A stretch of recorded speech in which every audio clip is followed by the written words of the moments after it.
responsible for making DVDs, making graphics, and sending personally to Quentin before I got to meet Quentin.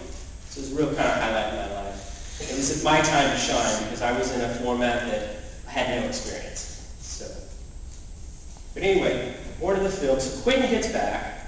He's done shooting. He shot in Texas and he shot in Louisiana. So he comes to the editing bay, which Sally decided to edit inside a house. Usually most editors go to a lot on the film industry, cut cost and everything. So Quentin comes in the first day, and we're in a small West Hollywood home. That's where we crammed all the stuff and we started editing.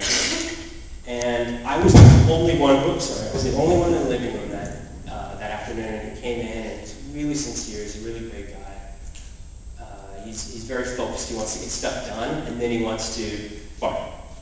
He wants to enjoy what he's done, and then he wants to move on and get your work done. So I got to meet him, and I became good friends with him. I never really asked him for, with people like that and these sort of creative geniuses, you have to give them a little bit of space. That's just how they are. But as time started moving on and Quentin was in the house every day, he's one of the only directors that allows his editing team, his entire editing team, to come into the room, and he'll show us rough clips and allow us to have critique back on him, which usually most directors don't let you see. Like Paul Thomas Anderson doesn't let any of his editors see any of his work until the film is completely finished. But Quentin's different. He's a very interactive person. I remember the first time he invited us in, he would ask us about like the scenes and whatnot. And I remember the first time I opened up my mouth because I felt all the rest of this other editing team gave me a hard time because they thought, oh, you're not even in the film business, you never even worked on a film, you shouldn't even be on the team, and whatnot. But once I opened my mouth and just made the jump off the plank, I had a great rapport with Quentin, and I was able to talk to him about scenes throughout the rest of the film.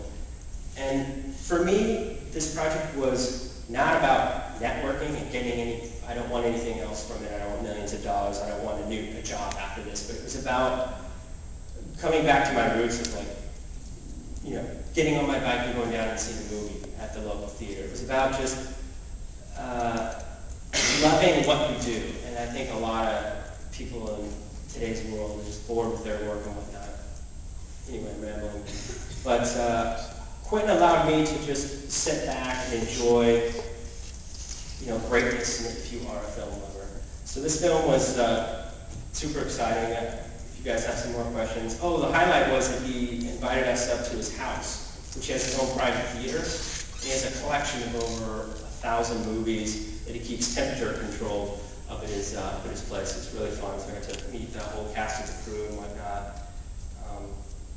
What he does that's really fun is before he screens a movie, he shows trailers, like old commercials, old Coke commercials and whatnot. He has his own projectionist in his house, so that was pretty exciting. But after the film, I left and I saw the dark side of the film business and I saw the great side of the film business. It kind of left this kind of bitter, beautiful taste in my mouth, and I wasn't that excited to go on to the next film and start editing again. I wanted just to keep working on my own stuff, surf and read and start to write a little more. And then 2008, I'm going to start some projects for a Disney store. But anyway, let's move on to this next slide. And this is a bench. And you'll notice on the left there that there is a reel, and that's the kind of bench that I worked on. So it was this very old school, this contraption.